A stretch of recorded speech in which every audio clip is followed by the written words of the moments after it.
nanti ujian jam 9, kita diskusi saja untuk kelas daring. Kemarin kan kita sudah saya beri ini ya, sudah saya berikan video arahan untuk job sheet ini. Job sheet sebentar. Nah, ini ya pengukuran CRO ya, teman-teman ya. Mungkin ada yang mengalami kendala terkait dengan praktikum ini, ada nggak? Ini nggak ada ya, teman-teman ya.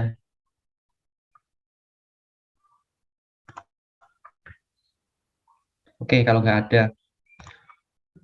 Jadi ini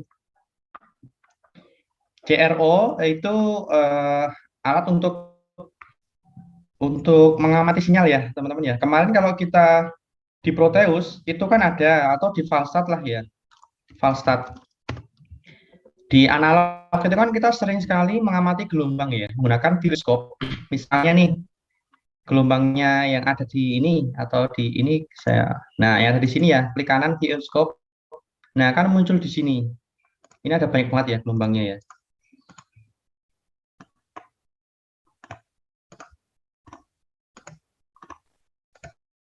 Banyak banget ini.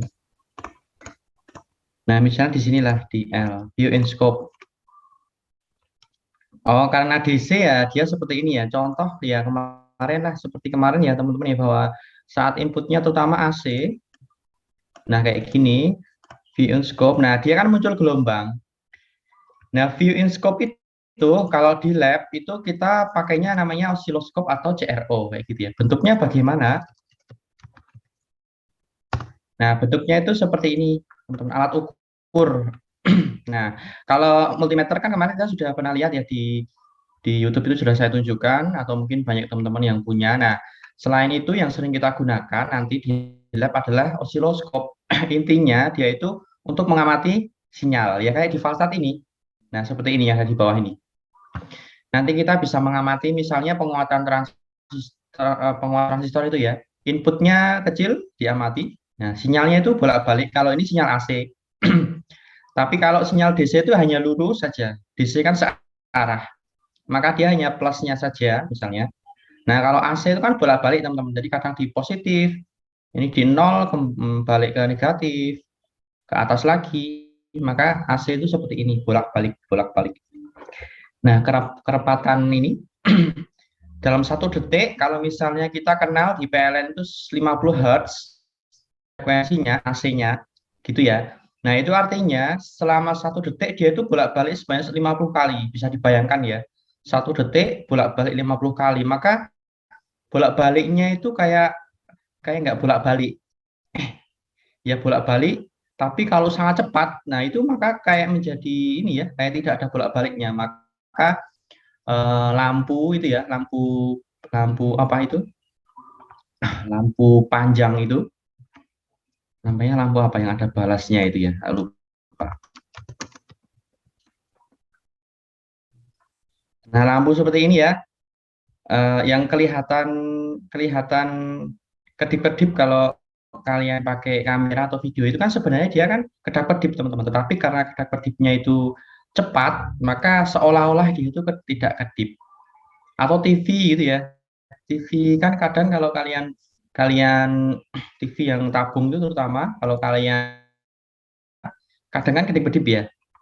Nah, sebenarnya dia kedap-kedip, lampu juga kedap-kedip karena lampu itu pakai AC bolak-balik, tetapi karena saking cepatnya kedap-kedipnya itu jadi seakan-akan dia tidak kedip. Mata kita itu tidak mampu mengikuti kedap-kedipnya. Nah, itu AC sebenarnya. Tapi kalau DC ya dia itu lurus saja. Kalau DC contoh baterai, gitu ya, baterai itu adaptor HP. Tetapi adaptor itu kan dia mengubah yang AC bolak-balik ke DC, seperti praktek kita dulu di analog awal. Nah, osiloskop ini untuk mengamati sinyal itu, teman-teman. Kayak gini bentuknya. Nanti ada yang analog, kita juga punya yang digital. Digital seperti ini di lab. Nah, cara menggunakannya nanti kalian bisa explore ya di YouTube ya atau di job sheet kemarin juga sebenarnya sudah inilah ya, sudah.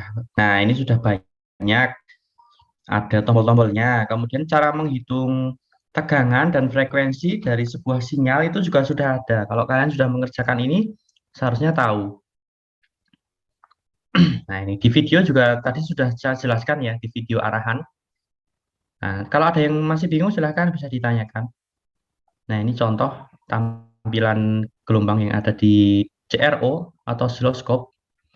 CRO atau osiloskop sama ya, kita kadang menyebutnya CRO, kadang osiloskop. Karena ini cathode ray osiloskop, nah, CRO itu. Ya lengkapnya CRO, tetapi kadang kita menyebutnya O-nya saja, osiloskop. Nah, intinya kalau ada gelombang seperti ini, eh, horizontalnya, lebarnya ini berhubungan dengan frekuensi. Kalau naik turunnya sinyal ini berhubungan dengan tegangan. Nah, tetapi nanti di sini itu tegangan ada, tidak hanya ada satu jenis ya. Kalau kalian sudah baca, ada namanya VPP, ada namanya VP, ada namanya VRMS. Nah, VRMS ini yang biasa terbaca di alat ukur multimeter itu VRMS. Jadi beda, tidak bisa langsung kita samakan VPP-nya ini dengan tegangan ukur di multimeter. Nah, silahkan kalian bisa baca-baca. Itu nanti kita convert dulu ke VP, kemudian kita convert ke VRMS. Nah, ini biasanya yang dibandingkan dengan multimeter. Kalau di praktek ini juga ada. Nah, itu CRO ya. Nah, biasanya CRO itu kalau praktek dipasangkan dengan AFG, teman-teman. Kalau di Faststart itu AFG itu yang ya ini sumber sinyalnya ini. Ini kan bisa kita atur-atur ya, berapa nih frekuensinya? 100. Nah, dia berubah 100. Tegangannya berapa? 10. Nah, dia berubah. Naik turunnya kan tegangannya ini. Tapi kalau frekuensinya ini misalnya nih 5. Nah, dia jadi renggang. Ini kan kelihatan nih renggang banget ini. Dia naiknya lama, kemudian nanti turun. Ya, dia turun gitu ya. Kalau ini 1 kilo, dia jadi ini rapat banget. Nah, ini. Nah, ini namanya AFG kalau di realnya, teman-teman. Bentuknya ya seperti ini. Nanti di sini ini alat untuk membangkitkan sinyal. Sinyal apa? Bisa sinus, ini bisa segitiga, bisa kotak. Range-nya juga tergantung ya, tergantung dari AFG-nya. Kadang dia bisa bermega-meg atau puluhan kilo lah gitu, 20 Hz. Ya nanti macam-macam ya. Kemudian tegangannya juga bisa kita atur. Jadi ini alat untuk membangkitkan frekuensi. Ini singkatannya audio frekuensi generator karena frekuensi audio. Audio frekuensi generator, pembangkit sinyal frekuensi radio. Audio. Nah, ini juga harusnya kalian sudah explore sendiri ya. Nah, kalau di Proteus bentuknya seperti ini, AFG-nya ya. Nah, pokoknya seperti ini bentuknya. Kalau di real ya seperti tadi yang ada di teori. Nah, itu saya rasa teman-teman harus mengerti lah ya, walaupun mungkin belum melihat secara real, tapi kita bisa belajar dari ya bisa dari YouTube atau dari sini juga bisa ya. Kita bisa lihat oh bentuknya itu seperti ini. Kita bayangkan. Nah, ada tombol-tombolnya. Ini untuk mengatur frekuensi mau berapa. Ini pengalinya. Karena ini hanya 0,3 sampai dengan berapa ini? 3. Kalau kita mau 3000 kilo bagaimana? Ya harus dikalikan dengan yang ini, kotak hijau ini. Ada skala pengalinya. Intinya untuk mengatur frekuensi. Kalau amplitudo di sini, AMPL lah ini. Biasanya ada batasnya cuma sampai berapa ya? 10 volt. 0 sampai 10 volt. Sampai mili bisa. Nah, itu teman-teman ya, ini seharusnya sudah kalian simulasikan kemarin. Saya suruh ngumpul laporan. Nah, kemudian ada job sheet satu lagi sebenarnya ya, yaitu Lisa Jos ya. Tetapi ini di kelas luring juga nggak saya suruh membuat laporan ya. Jadi di sini juga tidak membuat laporan ini.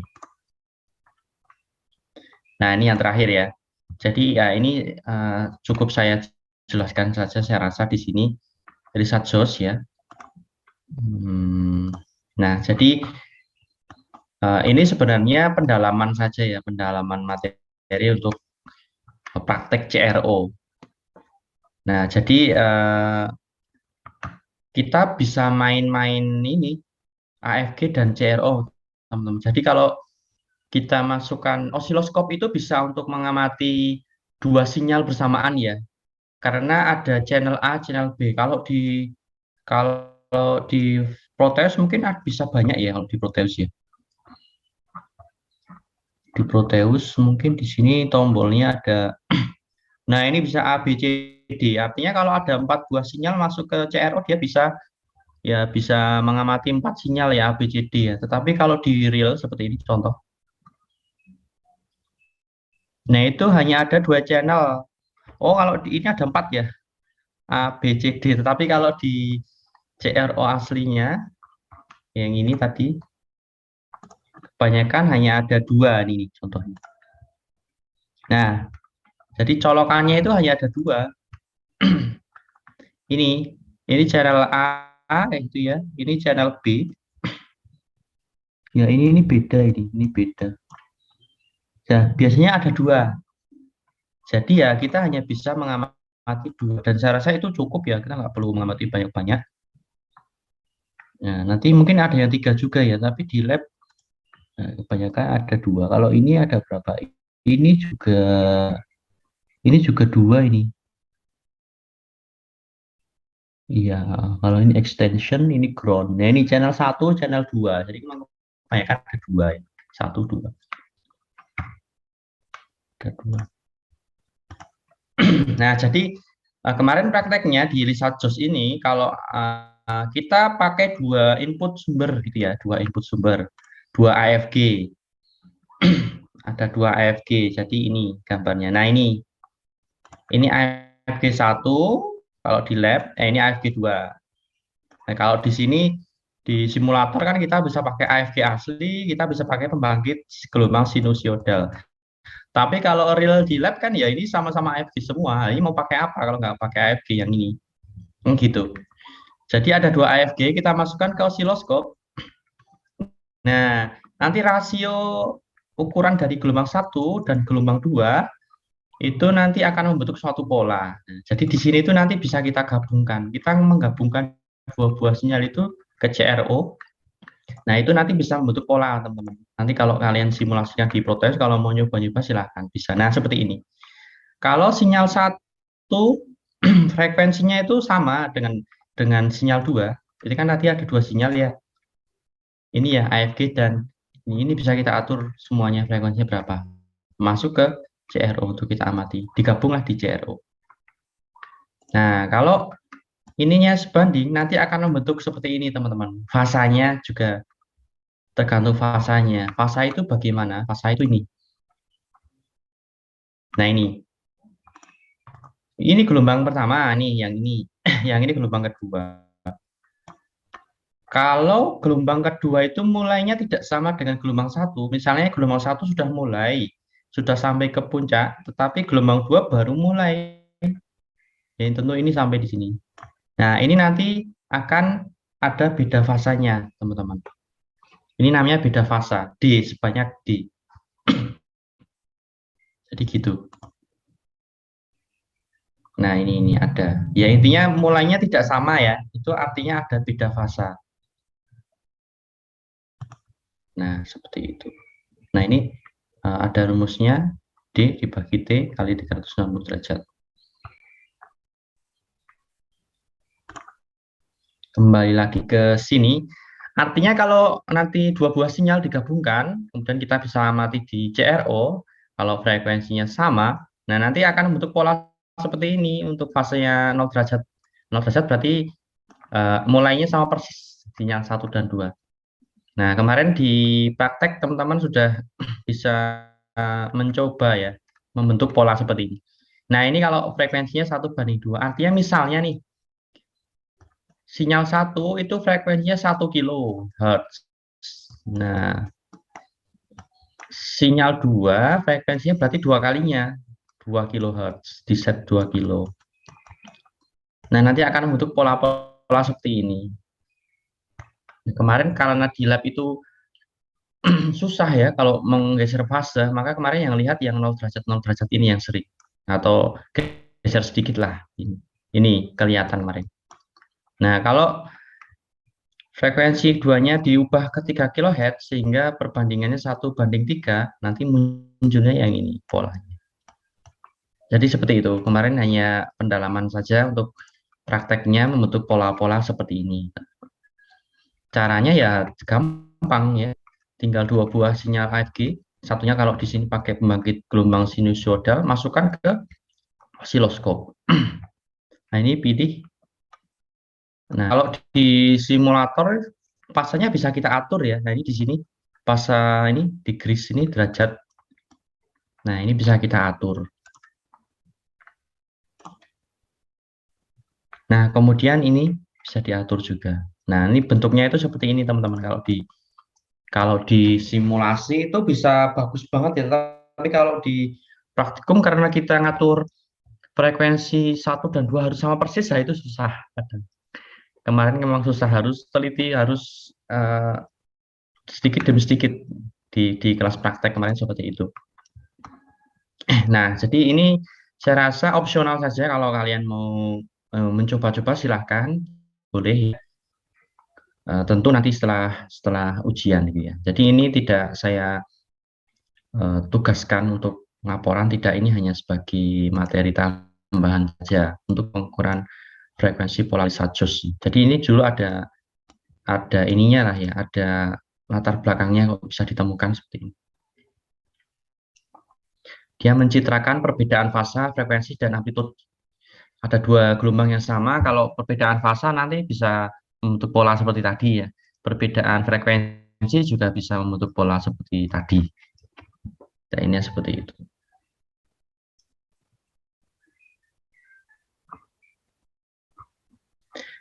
Saya rasa itu untuk tambahannya, teman-teman. Ada yang mau ditanyakan sampai di sini? Mau bertanya, Pak. Gimana, Mas? Kemarin saya udah nyoba-nyoba, Pak. Iya. Untuk perbedaan frekuensi 1:2, 1:4 gitu, sudah persis sama fasenya juga, gambar udah persis. Nah, kalau yang ini yang misalnya 2000 Hz, nah itu kan 2:1, Pak. Iya. Itu polanya bagaimana, Pak? Kalau di sini saya ketemunya seperti huruf U ke atas itu, Pak. Oh, ini berarti fasenya 45 derajat. Fasanya 90. Oh, fasenya 90, Mas. Perbandingan frekuensinya berapa? Apa? Perbandingan frekuensinya 1 2000, satunya berapa? 2000 banding 1000. Banding 1000. Iya. Kalau 1000 banding 2000 harusnya tergantung fasenya ya, 90 derajat berarti ini, Mas. Munculnya malah U ya, ini ya berarti ya. Kalau yang 1000 banding 2000, yang 90 lingkaran, Pak. Lingkaran, malah yang ini ya. Itu banding 1000. 1000 dibanding 2000 ya. Iya, di sini 2000 banding 1000. Oh, Yang 2000 banding iya. 1000. Sama saja mau 1:2 atau 2:1 itu seharusnya walaupun dibolak-balik nanti sama, harusnya ada di kisaran pola ini, teman-teman. Gitu. Nah, mungkin kalau melenceng nanti coba bisa dicek lagi ya. Nanti seharusnya ada di kisaran inilah ya, terutama fasanya. Fasanya itu cukup satu saja yang dirubah. Jadi kan ada 2 sinyal ya. Memang 2 ya. Kalau dipraktekkan kemarin semuanya pakai AFG gitu ya. Jadi yang dirubah fasanya cukup, kalau ini cukup AFG-nya saja, misalnya ini 90 derajat atau 20 derajat kayak gitu. Jadi tadi 2000 banding 1000, 90 derajat ketemunya gitu ya Mas ya. Iya. Oh ya, itu yang agak melenceng. Ya nggak apa-apa Mas. Karena ini sebenarnya materi tambahan saja, nanti tidak akan banyak kita gunakan lah ya untuk pola-pola ini. Intinya tadi bahwa Osiloskop itu bisa kita gunakan untuk mengamati dua gelombang sekaligus. Kenapa dua gelombang? Kalau di proteus memang ada empat ya, tetapi kalau realnya itu di lab itu biasanya ya yang kita punya itu hanya dua channel, sehingga seperti itulah. Ya gitu Mas, itu hanya tambahan materi tambahan saja. Kalian bisa ngotak-atik. Kira-kira kok bisa U ya silahkan coba dieksplor sendiri. Iya Mungkin Pak. uh, ada Soalnya yang yang lagi? terus dengan 1000 itu kan sama 1:2 juga Pak. Ya betul. Cuman hasilnya di sini benar Pak, di gambar tuh. Yang Ini. ya. Oh, Kalau yang 2000 banding 1000, nah itu bingung. malah Malah jadinya oh, bukan seperti apa angka 8 di sini. oh jadinya U ya. Bunga malah ini ya, Mas ya. Oh, ini juga pengaruhnya beda. Oh, coba nanti saya juga mau nyoba ya. Kemarin baru praktek secara langsung kalau untuk simulasi atau mungkin ini bisa jadi ya yang salah ya 45 derajat. Harusnya ini ya angka 8. Oke, nggak apa-apa saya rasa Mas tidak terlalu bukan menjadi hal yang ini ya, yang masalah banget kayak gitu ya. Karena ya tadi ini sebenarnya hanya eh, kita hanya tujuannya itu memahami bahwa perbedaan frekuensi dua buah sinyal itu kelihatan di pola ini. Perbedaan fasa itu juga akan kelihatan lah gitu ya di gabungan dua sinyal bisa kita amati. Jadi perbedaan frekuensi, kemudian fasa, dan juga nanti amplitudo, tapi kalau amplitudo tidak terlalu berpengaruh ya. Dua itu nanti akan sangat berpengaruh. Maka kalau teman-teman nanti main dengan sinyal, itu perlu diperhatikan. Mungkin fasa kayak gini ya, hanya selisih perbedaan sedikit ya. Itu nanti di beberapa rangkaian itu penting teman-teman, berpengaruh terutama dalam telekomunikasi gitu ya. Modulasi itu penting ya, pergeseran fasa. Nanti kita juga akan ada beberapa rangkaian penggeser fasa juga nanti tentu di mata kuliah lain ya. Itu penting lah dilihat dari tadi dengan bergesernya fasa ternyata polanya itu berbeda lumayan jauh lah selain frekuensi. Kalau frekuensi kita tentu tahu ya bahwa frekuensi itu berpengaruh. Simpel lah frekuensi sinyal PLN kalau itu rendah tentu lampu akan berkedip-kedip dengan jelas gitu. Maka penting. Kemudian fasa ini tadi fasa juga penting. Nanti mungkin sekarang kalian belum begitu sering menemui ya pengaruh dari perbedaan fasa ini di kehidupan sehari-hari kayak gitu ya. Di rangkaian elektronik itu seperti apa, tetapi nanti eh, kita akan belajar masalah perbedaan fasa. Nah, ini ditunjukkan dari pola-pola yang berubah tadi. Oke, mungkin gitu ya, teman-teman ya untuk tambahannya. Jadi ini tidak saya tagih untuk laporan ya, hanya tambahan saja. Teman-teman nanti silakan bisa mencoba-coba kayak gitu. Ada lagi nggak ya yang mau ditanyakan?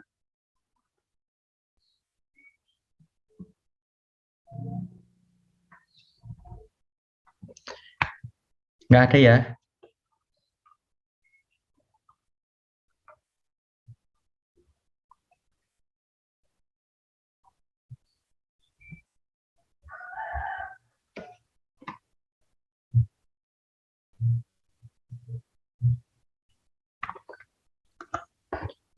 Oke, kalau tidak ada, mungkin cukup sekian teman-teman ya. Jadi tagihan saya, laporan sampai dari awal dari Pak Oktav ya, sampai kemarin pengukuran menggunakan CRO. Jadi yang pertemuan sebelumnya itu ya, yang 14, mengukur frekuensi, mengukur tegangan, itu saya tagih, eh, saya agak lupa ya, kemarin itu sebentar. Penyerahan nilai itu tanggal